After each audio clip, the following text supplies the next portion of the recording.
Buenos días, buenas tardes, buenas noches a todos, ¿cómo les va? Bueno, en la clase de hoy vamos a estar hablando sobre la psicología social. ¿Sí? En esta primera clase vamos a trabajar principalmente en lo que es el objeto de estudio de la psicología.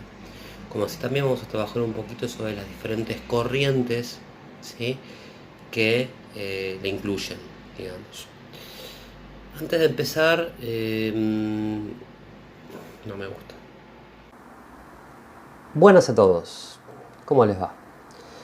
Bueno, en la clase de hoy vamos a comenzar hablando del texto de Robert Barón, Fundamentos de la Psicología. ¿Sí? Este mismo ustedes lo tienen subido en la plataforma del ISEC. Aprovecho también para comentarles que cuando se levante la cuarentena, ustedes van a contar con todos los textos de la cursada en formato impreso en la fotocopiadora Alquimia, que queda en Ayacucho 678. ¿Sí? Ahí mismo ustedes lo pueden conseguir, lo pueden imprimir tranquilamente. Así todo, bueno, ustedes ya cuentan con la información, cuentan con el material en formato digital. Bien, para comenzar, teníamos que preguntarnos qué es la psicología. ¿Sí? ¿Y por qué nos interesa hablar sobre esto en esta carrera?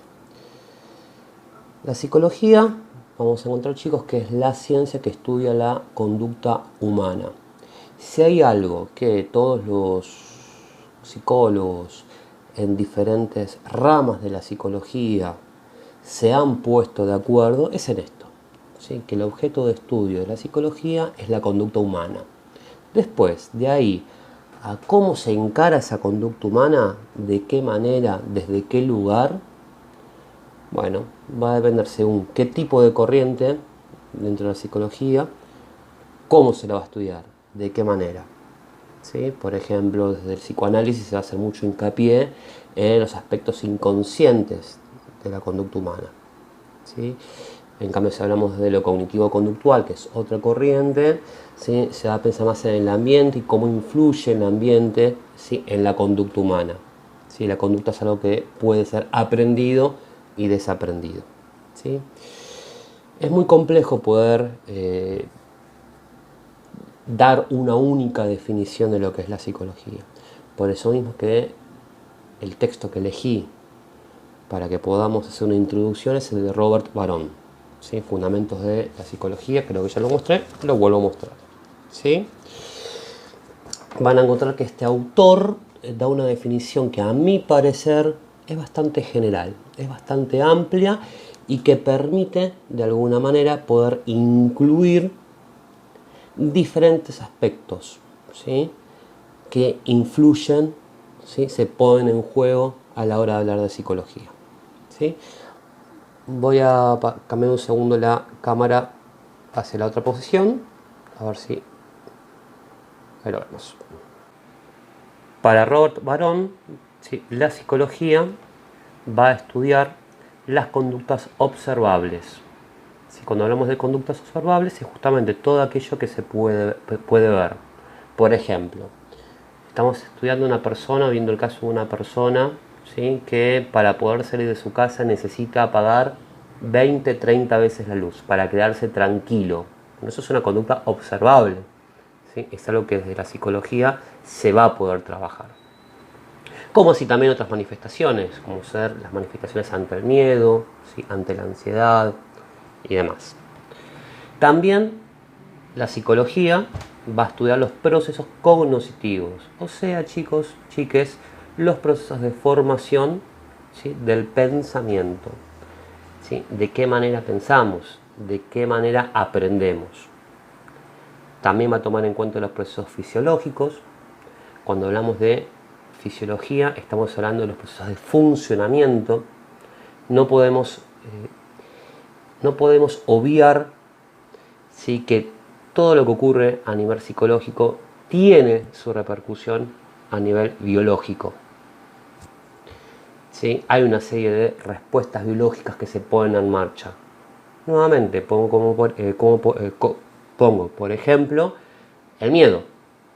¿sí? Cuando uno siente miedo, hay una serie de reacciones que se ponen en marcha a nivel orgánico, ¿sí? Aumenta la presión, ¿sí? Se libera adrenalina, ¿sí? El cuerpo se prepara para poder huir o, o también la otra opción, aparte de huir, es ponerse a la defensiva, pero algo hace el cuerpo con esa sensación de miedo, ¿sí? Una respuesta a nivel biológico genera. También, cuando hablamos de psicología, no podemos negar las influencias sociales y culturales, ¿sí? El ambiente es clave a la hora de pensar en psicología, ¿sí? De qué manera nos influye, cómo, ¿sí? Cuando pensamos en las cuestiones de las normas sociales, ¿sí? Cómo uno aprende gracias a la cultura, gracias, ¿sí? A la posibilidad de sociabilizar con otros. Tengamos en cuenta que nosotros somos seres sociales, somos seres que nacemos dentro de una cultura, dentro de un ambiente, dentro de una sociedad, y que no nos podemos desarrollar sin ella. Somos seres indefensos de nacimiento. Por último, los procesos inconscientes o encubridores. Esto es un descubrimiento propio del psicoanálisis, ¿sí? De la mano de Freud, algo vamos a ver más adelante. Y es que todo acto que uno lleva adelante tiene su contracara inconsciente, ¿sí? Hay una gran parte nuestra que no conocemos, ¿sí? Eso es lo inconsciente, ¿sí? Que siempre se pone en juego a la hora de actuar, ¿sí? Ya después de todos estos factores. ¿Bien? ¿Qué quiere decir con esto el autor? Que la conducta, para poder entenderla, necesitamos poder comprender todas estas variables que les acabo de nombrar, ¿sí? Por eso, chicos, a mi parecer, esta definición que da el autor, Robert Barón, o Roberto Barón, como lo puse en el PDF, pero sería Robert en realidad, porque es inglés, hacen a lo que es la conducta, hacen a lo que es el estudio de la psicología, al campo de estudio. Otro autor que vamos a ver más adelante, cuando veamos dinámica de grupos, es Roberto Romero. Roberto Romero, argentino, de hecho fue docente mío en la cátedra de grupos en la facultad de psicología, va a decir o dijo, ¿sí? Que toda psicología es una psicología social, ¿sí?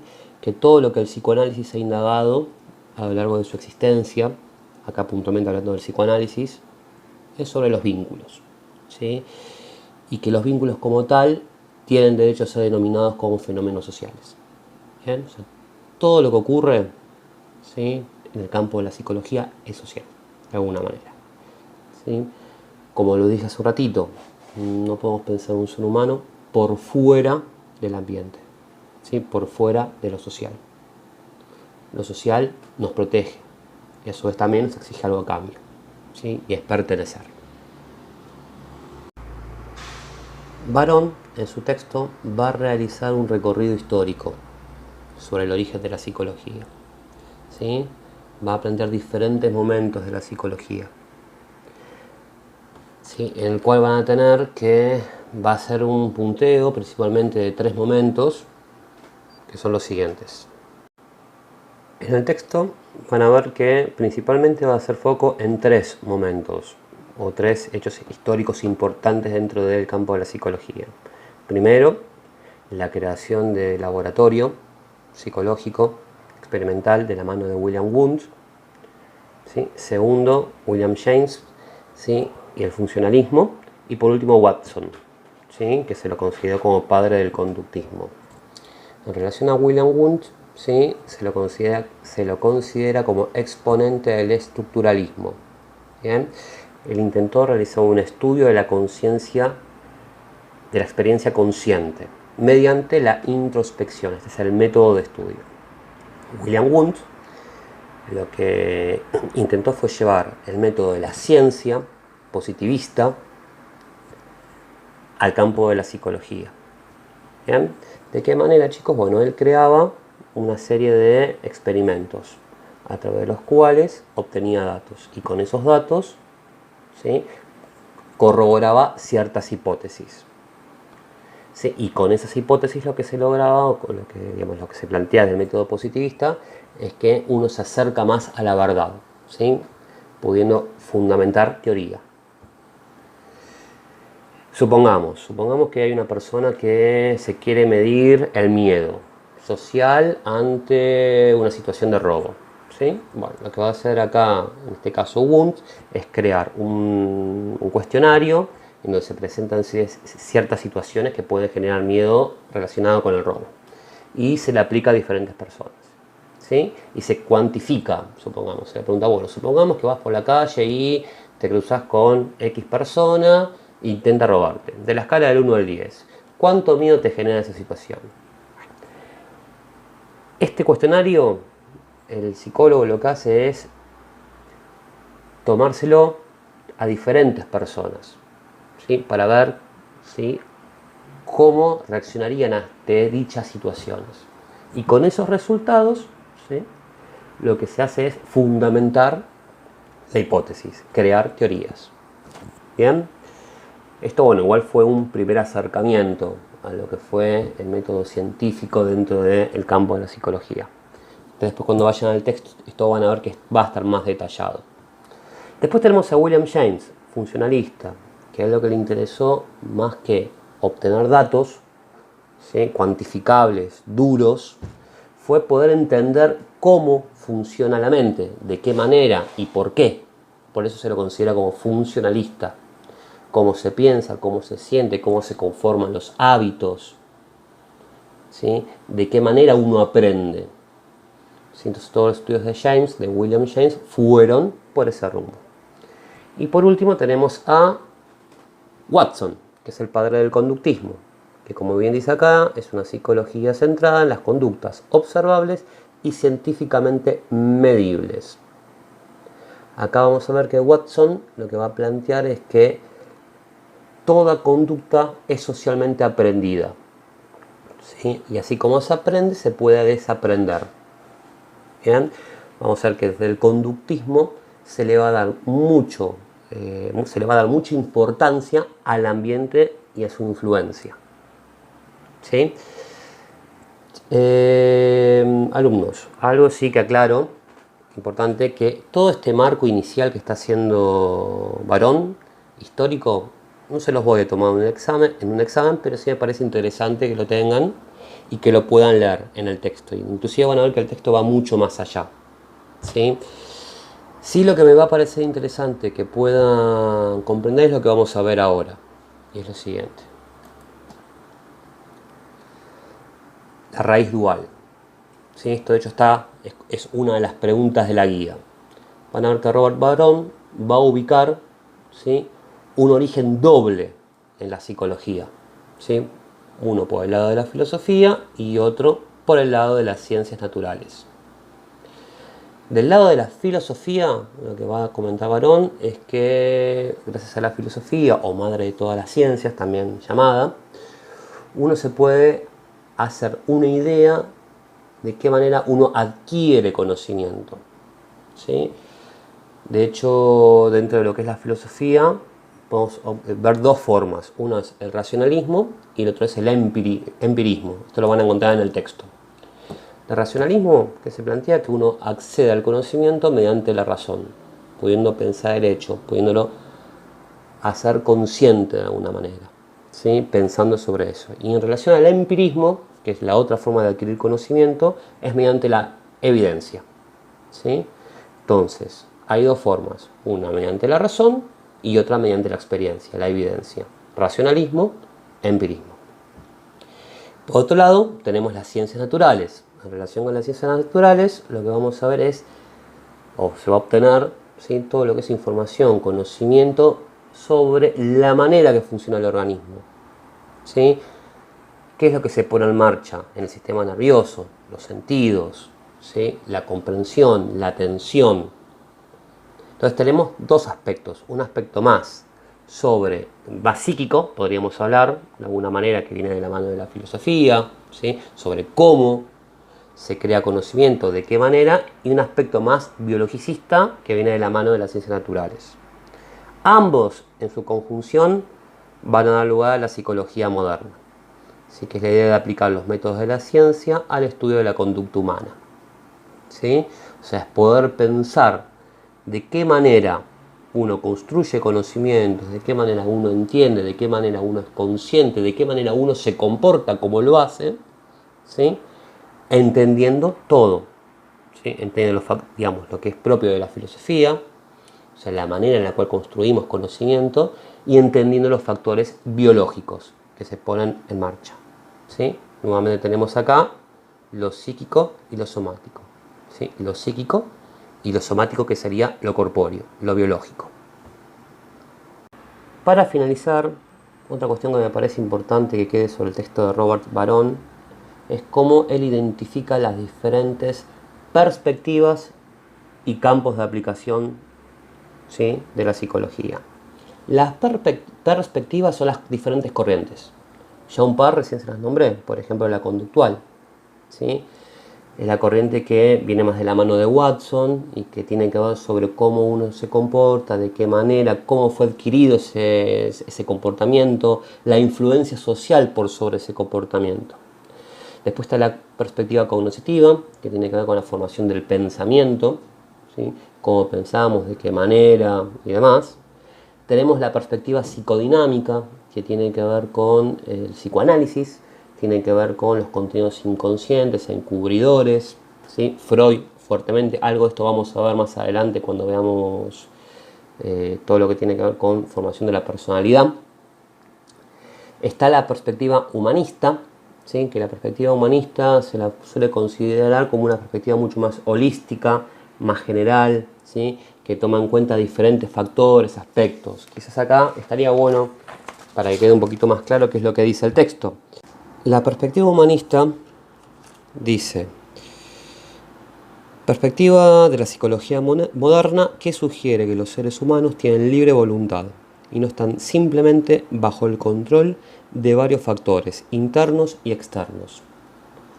¿Qué quiere decir con esto? Que es una perspectiva que va más allá de los factores inconscientes internos y de los factores externos, ¿sí? O sea, ambientales, que es lo que plantea el conductismo, ¿sí? Sino que somos seres que tenemos libre albedrío, no me sale la palabra, que tenemos la posibilidad de elegir, ¿sí? Hay un más allá. Por eso esto de también lo holístico, que si bien no lo dice el texto, se los comento yo, ¿sí? Porque implica un todo. Otra de las perspectivas es la neurociencia, que hoy en día está muy en boga. La neurociencia es una perspectiva que tiene mucho que ver con la parte biológica, que estudia cuáles son los mecanismos, esto un poco ya lo expliqué antes, biológicos que se ponen en marcha, ¿sí? Biológicos, neurológicos ante la conducta humana, ¿sí? Porque uno actúa como actúa, pero es una explicación bien biologicista la que se da, ¿sí? Netamente. Después tenemos la perspectiva evolutiva, que es la perspectiva dentro de la psicología que estudia cómo uno evoluciona, de qué manera, ¿sí? Uno como persona, como individuo, y uno como sociedad, ¿sí? O sea que el estudio de la evolución tiene esta doble forma de poder evaluarla, digamos. Uno pensando el individuo dentro de su tiempo y otro pensando en la sociedad a lo largo del tiempo. Y finalmente tenemos la perspectiva sociocultural, ¿sí? Que ahí podemos encontrar también a la psicología social, que tiene que ver, bueno, justamente con la influencia de la cultura, de la sociedad, ¿sí? Cómo uno aporta a la cultura y cómo también la cultura, la sociedad, nos atraviesa a nosotros, de qué manera, ¿sí? Esto después igual, chicos, chiques, vayan al texto que está mucho más detallado, ¿sí? Y si hay alguna pregunta, duda, lo podemos dar. Por último, van a ver que en la última hoja, ¿sí? Va a hablar de diferentes campos de aplicación. Cuando hablamos de campos de aplicación, estamos hablando justamente, la verdad de campo es cómo actúa la psicología, en qué lugares, ¿sí? En qué campos, valga la redundancia. Tenemos, por ejemplo, la psicología clínica, que es la que la mayoría conocemos comúnmente, ¿sí? El psicólogo que trabaja en hospitales o que trabaja haciendo clínicas desde su casa, en consultorio, ¿sí? Tenemos los psicólogos del desarrollo, que son justamente los que trabajan las cuestiones más evolutivas, individuales, educativa, Sí, yo esto no se los comenté, pero yo trabajo también dentro del campo educativo, trabajo en colegios, haciendo acompañamientos, ¿sí?, de jóvenes que tienen diferentes tipos de dificultades en el aprendizaje, sociales y demás. Y bueno, ahí uno como psicólogo tiene un campo amplio para poder trabajar. Están el campo cognitivo, que esto es un poco lo que hablamos antes, que es de la formación del pensamiento, cómo uno aprende, de qué manera. Están los psicólogos industriales u organizacionales, que son aquellos que trabajan dentro de empresas. Trabajan, por ejemplo, una forma es a través de lo que sea recursos humanos, ¿sí?, la parte de selección de personal o capacitaciones empresariales, pero otra faceta de la psicología industrial u organizacional, por ejemplo, es pensar a la institución como un todo, como una persona, como un individuo, ¿sí? Pensar a la institución, ¿sí?, en donde cada sector de esa institución soy una parte del organismo, ¿sí? Supongamos, no sé, recursos humanos, la gerencia, la cabeza, el cerebro, recursos humanos, el corazón, ¿sí? Y qué sé yo, otra parte más, marketing, el estómago, por decir algo, estoy inventando, ¿sí? Y que todas las partes entre sí van interaccionando, ¿sí?, y hacen al todo, ¿sí?, que es la organización, ¿sí? Entonces, bueno, hay un psicólogo institucional, lo que hace es pensar en la institución como un todo. ¿Sí? Lo que hace un psicólogo institucional es hacer un análisis de la institución en su totalidad. Y después da una devolución al todo, justamente a todos. Por lo general estos psicólogos trabajan por fuera de la institución, no dentro. ¿Sí? Son personas que son contratadas por fuera para que vengan a hacer un análisis. No pueden formar parte de ese todo porque si no, de alguna manera quedan entremezclados entre toda la situación. Después tenemos otro campo que es la psicobiología, que tiene que ver mucho con las neurociencias, ¿sí? Es una psicología también más experimental. De hecho, hay otro campo que es la psicología experimental también, que son los psicólogos que trabajan en laboratorios, investigando, analizando, digamos, acumulando conocimientos de alguna manera, conocimientos que después pueden ser utilizados con otros fines sociales, por ejemplo. O por lo menos eso sería lo deseable. Después está el campo social, psicólogos sociales, que trabajan, bueno, explicando diferentes comportamientos sociales, ¿sí? Hacen un trabajo más de campo también, en el campo social. Se me ocurre, por ejemplo, trabajar en organizaciones de barrio, o en comedores, o en hogares, laburando en zonas de riesgo, ¿sí? Se hace un trabajo más de tipo social ahí, se me ocurre ahora. Después tenemos la psicología jurídica, que el texto no lo nombra, pero también se lo sumo como para que lo tengan, que son los psicólogos que trabajan para la justicia, haciendo pericias, por ejemplo, puede ser forense o puede ser, por ejemplo, en el campo laboral también, pero jurídico. Supongamos, ¿no? Vi una persona que tuvo un accidente en el trabajo. Bien, bueno, esa persona va a responder a la DRT. Bueno, por lo general lo que se suele hacer es que esa persona después inicie un juicio en la empresa por el accidente que tuvo, es llamar a un psicólogo que es pedido por los abogados o por el juez para que evalúen si esa persona a raíz del accidente sufrió daño psicológico, ¿sí? Bueno, entonces ahí el psicólogo actúa como parte, ¿sí?, de esa investigación. ¿Sí? Y que bueno, el juez lo puede tomar como vinculante o no, o sea, es, digamos, lo que el psicólogo le devuelve, lo puede tomar como una prueba o no, digamos, a favor o en contra del actor. El actor se le llama justamente a la persona que hace el juicio. ¿Sí? Y también, bueno, por último está la consejería psicológica, ¿sí?, que son psicólogos que trabajan más en el ahora, en el acá, en el presente, no tanto pensando en la cuestión pasada, como en el psicoanálisis, por ejemplo, y que trabajan con cosas más de la hora, puntuales, problemas que tiene la persona en el aquí y ahora, ¿sí? Bien, alumnos, estos son todos los campos de aplicación y todas las perspectivas. Vean las preguntas de la guía muy rápidamente. En esta clase grabada hice un recorrido por esas preguntas. Si tienen dudas, preguntas, no duden en hacerlas a través del foro, si pueden, que está bueno también para que sus compañeros se puedan retribuir de sus consultas, ¿sí? Utilicemos el espacio de foro.